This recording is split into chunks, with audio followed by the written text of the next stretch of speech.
नमस्कार, आप देख रहे हैं एमबी नेटवर्क। मैं हूं आपके साथ पंकज यादव। करते हैं बुलेटिन की शुरुआत। तो गांधी जयंती के मौके पर बिहार सरकार ने जाति आधारित गणना की रिपोर्ट सार्वजनिक कर दी है। रिपोर्ट के मुताबिक बिहार में कुल 19 करोड़ से भी अधिक की आबादी है। इसमें सबसे ज्यादा संख्या 63% की बात करी जाए तो ओबीसी की है। वहीं 63% ओबीसी में 27% पिछड़ा वर्ग और 36% अत्यंत पिछड़ा वर्ग की आबादी है। राज्य में एससी वर्ग की आबादी की बात की जाए तो 19% है। बिहार में अनुसूचित जनजाति की आबादी की बात की जाए तो 1.68% है। बिहार में स्वर्णों की तादाद भी 15.52% है, जिसमें ब्राह्मणों की आबादी की बात की जाए तो ये 3.66% है। भूमिहार की आबादी 2.86% है। कुर्मी समुदाय की जनसंख्या की बात की जाए तो ये 2.87% है, जबकि राजपूतों की अगर आबादी की बात की जाए तो 3.45% है। वहीं बिहार सरकार द्वारा जारी आंकड़ों के अनुसार बिहार में 82% हिंदू और 17.7% मुसलमान, जबकि 0.05% ईसाई हैं और 0.08% बौद्ध धर्म के अनुयायी भी हैं। तो देखिए, आज गांधी जयंती के मौके पर बिहार की सरकार ने जो जातिगत रिपोर्ट है वो पेश की है, जहां पर बता दें कि बिहार में स्वर्ण आबादी की अगर बात की जाए तो 15.2% है, जबकि एससी वर्ग की जनसंख्या की बात की जाए तो 19% है। और साथ ही बता दें कि जाति आधारित गणना की रिपोर्ट आज सार्वजनिक की गई है।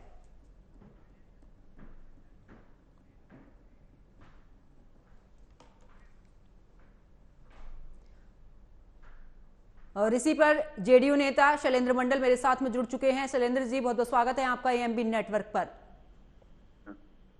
नमस्कार। नमस्कार शैलेंद्र जी, जिस तरीके से तमाम कयास लगाए जा रहे थे, जातिगत जो रिपोर्ट पेश की गई है, इसमें अगर बात की जाए आज जिस तरीके से रिपोर्ट सामने आई है, इसको लेकर क्या कुछ राजनीतिक मायने इस बार आपकी तरफ से?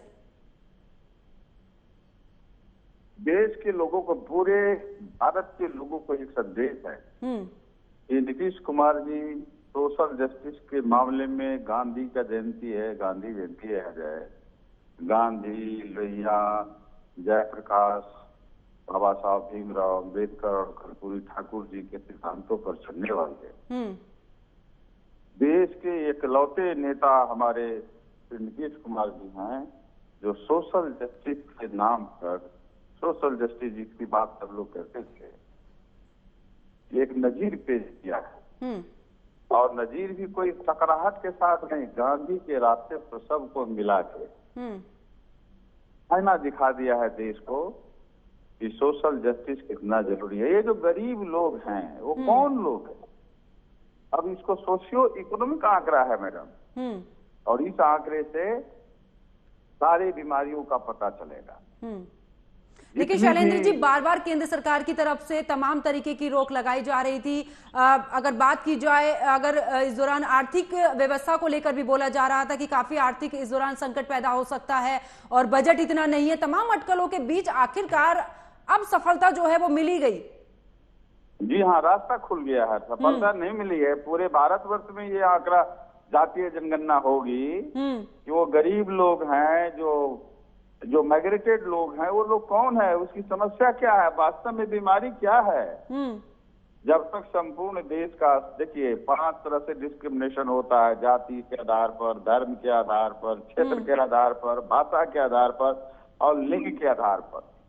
तो हमारे नेता ने तो लिंग के आधार पर भी जो भेदभाव था, डिस्क्रिमिनेशन था, अन्याय था, उसको भी दूर करने का काम किया है। ये इसी का नतीजा है कि पूरे भारतवर्ष में ये जो नारी के सवाल पर जो, यहाँ देखिए 35% आरक्षण दिया है सरकारी नौकरियों में बिहार सरकार ने, 50% आरक्षण किया है वो पंचायत चुनाव में, नगर निकाय में। अब महिलाएं देश के आगे बढ़ रही हैं। जो महिलाएं भ्रूण हत्या होती थी वो रुक गई हैं, उनका प्रजनन दर ज्यादा था वो घट गई हैं।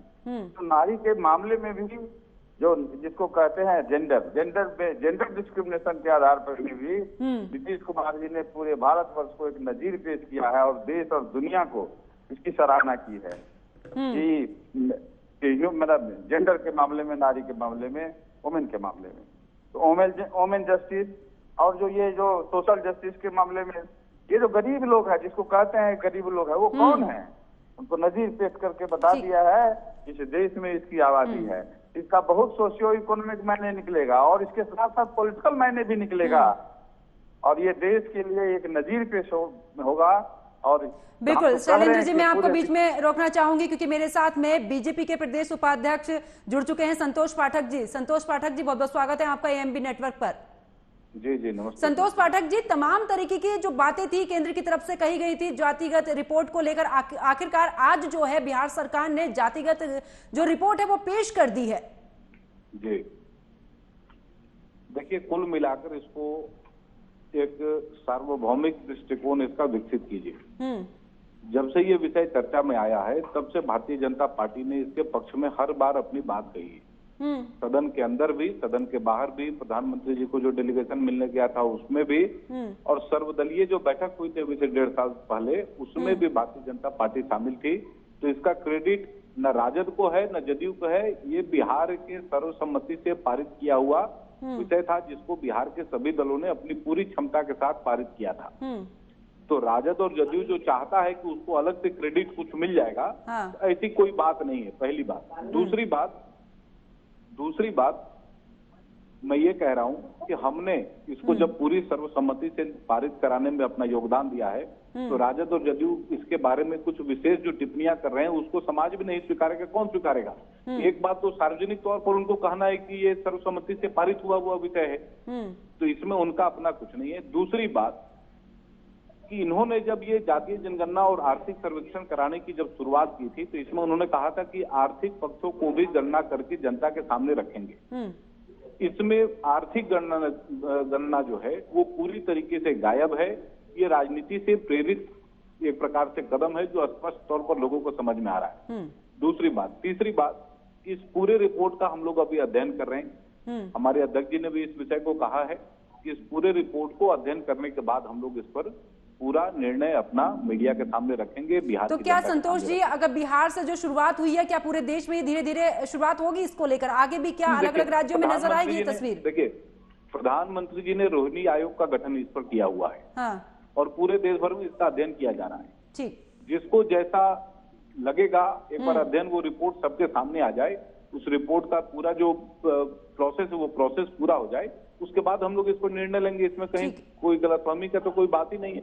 ठीक है, बहुत बहुत शुक्रिया शैलेंद्र जी और संतोष जी हमारे साथ जुड़ने के लिए और अपने अपने तरफ की बातें रखने के लिए। और खबरों में आगे बात करते हैं, जहां पर बिहार सरकार द्वारा जातिगत जनगणना की रिपोर्ट जारी करने पर केंद्रीय मंत्री गिरिराज सिंह ने नीतीश सरकार की मंशा पर सवाल खड़े करते हुए शोषितों को गुमराह करने का आरोप लगाया है। उन्होंने सरकार के कामकाज पर सवाल खड़े करते हुए कहा कि नीतीश कुमार के 15 साल और लालू प्रसाद यादव के 18 साल के अपने कार्यकाल का जो रिपोर्ट कार्ड देना चाहिए था, वो उन्होंने अपने कार्यकाल में गरीबों का क्या उद्धार किया, कितने लोगों को नौकरी दी, ये रिपोर्ट भ्रम के अलावा और कुछ नहीं है। जातीय जनगणना बिहार की जनता में, गरीबों में भ्रम फैलाने के सिवा कुछ नहीं है। इन्हें तो रिपोर्ट कार्ड देने चाहिए थी कि 33 साल 18 साल नीतीश बाबू और 15 साल लालू यादव, ये दोनों ने मिलकर राज किया और गरीबों को क्या उद्धार किया, कितने लोगों को नौकरी दी, कितने लोगों की हालत सुधरी, ये रिपोर्ट कार्ड होनी चाहिए थी। अब ये रिपोर्ट कार्ड जातीय जनगणना का देकर के लोगों में भ्रम के सिवा और कुछ नहीं। खबरों में आगे बात करते हैं, जहां पर जातीय जनगणना रिपोर्ट पर बिहार बीजेपी अध्यक्ष सम्राट चौधरी ने कहा है कि वो नीतीश कुमार को बार बार कह रहे थे कि रिपोर्ट जल्द जारी करें, ये आधी अधूरी रिपोर्ट है। उन्होंने इसके साथ ही आर्थिक सामाजिक रूप से पिछड़ों की रिपोर्ट भी जारी करने की मांग की है। उन्होंने इस रिपोर्ट के जरिए आरजेडी पर भी जातिवाद फैलाने का आरोप लगाते हुए कहा कि लालू प्रसाद यादव की आदत जातीय और साथ ही उन्माद फैलाने की रही है। बीजेपी शुरू से ही जातीय सर्वेक्षण की समर्थक रही है।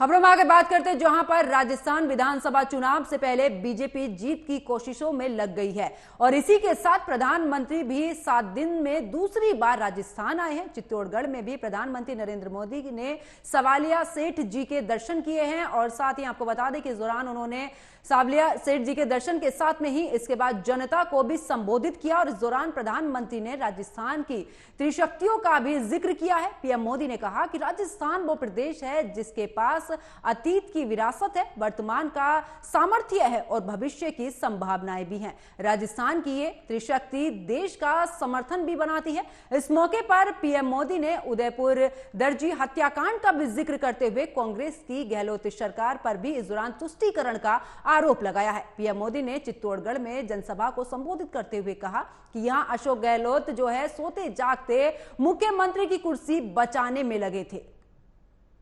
जो उदयपुर में हुआ वैसी कभी आपने कल्पना भी की थी? जिस राजस्थान ने दुश्मन पर भी धोखे से वार न करने की परंपरा को जिया है, उस राजस्थान की धरती पर इतना बड़ा पाप हुआ। कपड़े सिलाने के बहाने लोग आते हैं और बिना डर बिना खौफ के टेलर का गला काट देते हैं और वीडियो बनाकर गर्व से वायरल कर देते हैं। कांग्रेस सरकार को उसमें भी वोट बैंक की चिंता सताती है। राजस्थान की वीर धरा की कैसी छवि कांग्रेस ने दुनिया के सामने प्रस्तुत की है। कोई भी तीज त्योहार राजस्थान में शांति से मना पाना संभव नहीं है। कब दंगे भड़क जाए, कब कर्फ्यू लग जाए, कोई नहीं जानता। कांग्रेस कितने दशकों से आरक्षण के नाम पर बहनों से वोट मांगती रही, आपसे वोट मांगती थी और संसद में अपने साथियों से बिल को फड़वाती भी थी। ये तो मोदी है और आपका मोदी पर आशीर्वाद है जो इस बार इनको समर्थन करना पड़ा, वरना इनकी मानसिकता क्या है ये आप देख ही रहे हैं। कांग्रेस के घमंडिया गठबंधन के नेता महिलाओं को लेकर कैसी कैसी अपमानित करने वाली बातें कर रहे हैं, ये आए दिन हम देख रहे हैं। ये इस कानून से बहुत नाराज है। ये चाहते ही नहीं कि महिलाओं को उनका हक मिले, इसलिए बहाने बना रहे हैं, जाति धर्म के नाम पर भ्रम फैला रहे हैं। मेवाड़ की, राजस्थान की युवा बेटियों को अपने वोट से कांग्रेस की साजिश का जवाब देना है। राजस्थान की जनता का संदेश कांग्रेस के नेताओं तक भी पहुंच चुका है। यहां मुख्यमंत्री गहलोत जी को भी पता है कि कांग्रेस सरकार की विदाई का काउंटडाउन शुरू हो चुका है।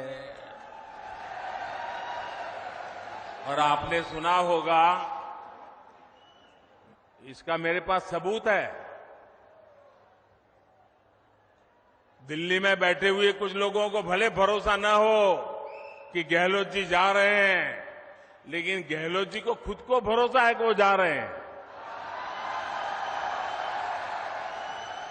और इसलिए गहलोत जी ने भी एक प्रकार से भाजपा को बधाई दे दी है।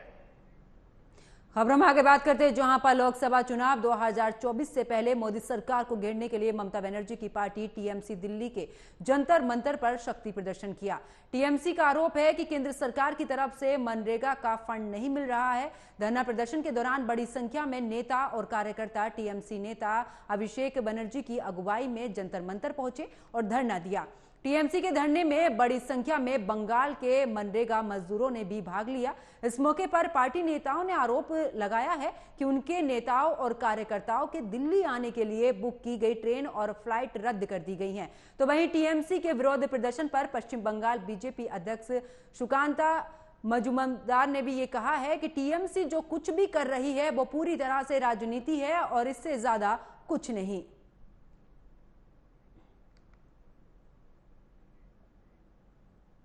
खबरों में आगे बात करते हैं, जहां पर खालिस्तानी आतंकवादी मुद्दे पर भारत और कनाडा के बीच में जो संबंध है बेपटरी हो चुके हैं। खालिस्तानी आतंकवादी हरदीप सिंह निज्जर की हत्या के बाद दोनों देशों के बीच तनाव लगातार बढ़ता जा रहा है। इसी बीच खालिस्तानी आतंकियों का नया प्लान सामने आया है। कनाडा के बाद खालिस्तानियों का नया प्लान अब ब्रिटेन में खालिस्तानी आतंकियों के लिए जमीन तैयार करना है। खालिस्तानी आतंकवादी अब कनाडा के बाद आतंकियों के लिए ब्रिटेन में आतंकियों की गतिविधि बढ़ाने के लिए जमीन तैयार करने के लिए एक बड़ा प्लान बना रहे हैं। इंग्लैंड, वेल्स और साथ ही स्कॉटलैंड में भी खालिस्तानी आतंकी अवतार सिंह खांडा के भी समर्थक आतंकियों के लिए जमीन तैयार कर रहे हैं। अवतार सिंह खांडा की ब्रिटेन में रहस्यमय परिस्थितियों में जून के महीने में निज्जर हत्याकांड से पहले ही ब्रिटेन में मौत हो गई थी। खांडा खालिस्तानी समर्थक अमृतपाल की पंजाब में उसकी गतिविधियों के लिए मदद कर रहा था। उसकी मौत के बाद ही उसके समर्थक ब्रिटेन में भी खालिस्तानी प्लान को अमली जामा पहनाने में लगे हुए हैं। इन्हीं समर्थकों का हाथ लंदन उच्चायोग के सामने हुए हिंसक प्रदर्शन में भी बताया जा रहा है।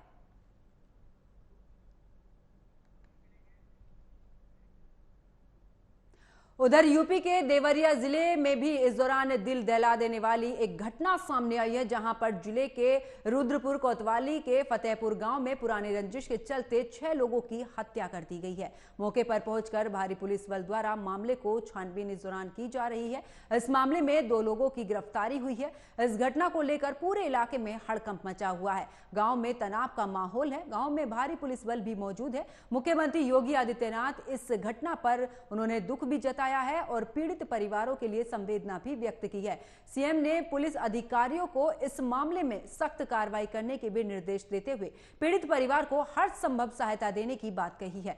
मुख्यमंत्री खुद इस घटना की मॉनिटरिंग कर रहे हैं और पल पल की जानकारी ले रहे हैं। पुलिस के अनुसार गांव में एक व्यक्ति से जमीनी विवाद काफी लंबे से चल रहा था और जमीनी विवाद को लेकर 2 पक्षों में विवाद हो गया। विवाद इतना बढ़ गया कि गोली चल गई, जिसमें 6 लोगों की मौत हो गई।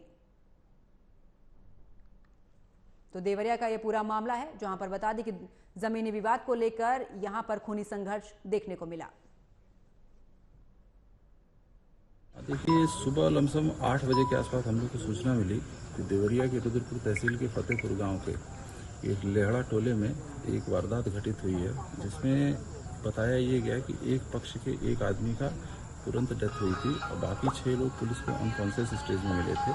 तो जिनको हम लोग ने देवरिया मेडिकल कॉलेज में रेफ़र किया, तो वहाँ डॉक्टर ने जब उनका एग्जामिनेशन किया तो उसमें शायद 5 लोगों की डेथ बताई जा रही है। और मैटर जो ये बताया जा रहा है शायद एक पुरानी रंजिश को लेके है। कोई एक पुराना ज़मीनी विवाद था जिसमें सत्यप्रकाश दुबे के भाई थे साधु दुबे। उन्होंने अपने हिस्से की पूरी ज़मीन जो है प्रेम यादव जी को बेची थी और प्रेम यादव जी उस ज़मीन पर काबिज थे, जिसका मैटर लमसम आज से 7-8 साल पहले शॉर्ट आउट हो चुका था। और चूँकि इसमें अटैक पर डेथ हुई है, बाद में एक रिटेलिएशन हुआ, उस रिटेलिएशन में बाकी घटना बताई जा रही है। अभी एग्जैक्ट कुछ भी कह पाना थोड़ा सा मुश्किल है। हम लोग उसकी जांच पड़ताल कर रहे हैं और जैसे ही हम लोग को फर्दर इन्फॉर्मेशन मिलेगी हम आप लोगों से।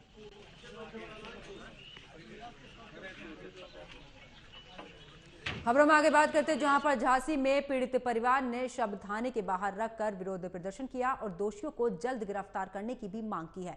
तो वहीं पुलिस अधीक्षक ने मामले पर जल्द ही ठोस कार्रवाई करने का आश्वासन दिया है।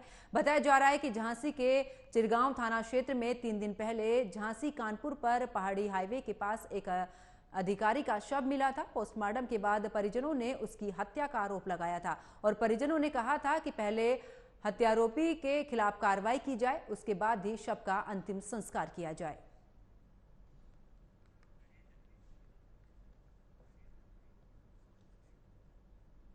और इसी खबर पर ज्यादा जानकारी के साथ मेरे सहयोगी गजेंद्र सिंह मेरे साथ फोन लाइन पर जुड़ चुके हैं। गजेंद्र, जिस तरीके से मामला सामने आया है, अब थाने के सामने शव को रखकर परिजनों की तरफ से प्रदर्शन किया गया है, इसको लेकर क्या कुछ खास अपडेट? जी, मैं आपको बता दूं, झांसी के चिड़गांव थाने क्षेत्र में विगत दिनों कुछ नेशनल झांसी हाईवे पर एक शव मिला था। शव की पहचान अफसर नाम के व्यक्ति की हुई थी, जो चिड़गांव का निवासी था। पुलिस ने कार्रवाई कर शव को पोस्टमार्टम के लिए भेज दिया था। पोस्टमार्टम होने के बाद परिजनों ने आरोप लगाया था कि इसकी हत्या हुई है। वही पुलिस का कहना था कि एक्सीडेंटल मामला है। इसको लेकर आज परिजनों ने थाने के सामने शव को रखकर हंगामा किया, जिसकी खबर एसपी ग्रामीण को हुई। वो मौके पे आए, उन्होंने परिजनों को आश्वासन देकर कहा कि जो भी होगा वो सही होगा। आपकी एफआईआर गजेंद्र, क्या परिवार की तरफ से किसी का नाम सामने आया, किसी पर शक उन्हें हत्या करने के लिए? जी हाँ, वही मृतक के पिता ने बताया था कि जब वह अफसर नाम का व्यक्ति घर पर सो रहा था, तभी कोई फोन आया था। उस फोन को उसने जैसे ही रिसीव किया और घर से निकल गया। जब उनको सुबह सूचना मिली कि आपके पुत्र का शव पहाड़ी कानपुर हाईवे पर पड़ा है। जी चलिए, बहुत बहुत शुक्रिया गजेंद्र हमारे साथ जुड़ने के लिए, विस्तार पूर्वक जानकारी देने के लिए।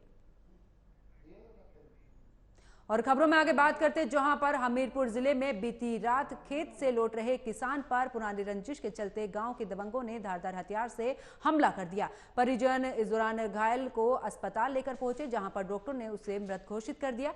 सूचना मिलने पर मौके पर पहुंची पुलिस ने मामले की जांच शुरू कर दी है। घटना हमीरपुर जिले के मुस्कुरा थाना क्षेत्र के शिवनी डेरा गाँव की है, जहाँ पर गाँव का युवक मदन पाल अपने खेतों में मूंगफली की कतराई करने के लिए गया था। तभी गाँव के दबंग ज्ञान सिंह ने अपने साथियों के साथ मिलकर धारदार हथियार से हमला कर दिया।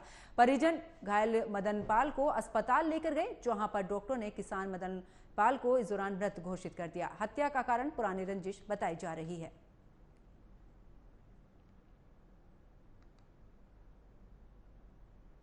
हमारा भाई मदन पाल खेतों में मूंगफली की कटाई के लिए गए थे।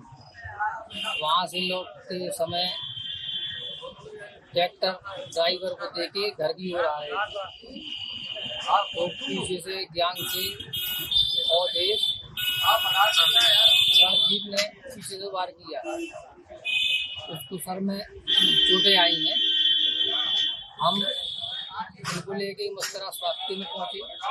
वहाँ से डॉक्टर ने रेफर कर दिया हमीरपुर के लिए। यहाँ आए, इमरजेंसी में दिखाया तो यहाँ हमारे भाई को मृत घोषित कर दिया। जब हमारा भाई जो है खेत से आ रहा था, उसी वक्त हमलावरों ने छिप के हमला कर दिया है और कुल्हाड़ी से दो बार वार किया है। अब उसमें 2 सदस्य या 3 सदस्य के लगभग थे, ऐसा अनुमान लगाया जा सकता है। किसी पर शक है आपको? ज्ञान सिंह और ज्ञान सिंह के साथ में भी कुछ लोग हैं। क्या वजह रही होगी? ये पुरानी रंजिश से थोड़ा बहुत हल्की फुल्की रंजिश हुई थी, उसी की वजह हो सकती है। और बकाया कोई ऐसी मतलब बुराई भी नहीं थी किसी से। मदन यादव पुत्र नौखेलाल यादव, उम्र करीब 35 वर्ष, निवासी बसबारी डेरा, ग्राम शिवरी डेरा, थाना मुस्कुरा, जनपद हमीरपुर, जो अपने खेत से काम कर घर वापस आ रहे थे। इसी दौरान गांव के ही भूपत के दरवाजे के पास मदन पाल के सिर पर पीछे से किसी अज्ञात व्यक्ति द्वारा वार किया गया, जिससे वे गंभीर रूप से घायल हो गए, जिनको परिवारीजन इलाज हेतु CHC मुस्कुरा ले गए। गंभीर हालत होने के कारण डॉक्टर द्वारा जिला अस्पताल हमीरपुर रेफर किया गया, जहां उनकी इलाज के दौरान मृत्यु हो गई। मुस्कुरा पुलिस द्वारा सबको कब्जे में लेकर पंचायतनामा भरकर पोस्टमार्टम हेतु भेजा गया तथा परिवारीजनों से तहरीर प्राप्त कर। और मेरे साथ फिलहाल खबरों में इतना ही। आप देखते रहिए AMB नेटवर्क। नमस्कार।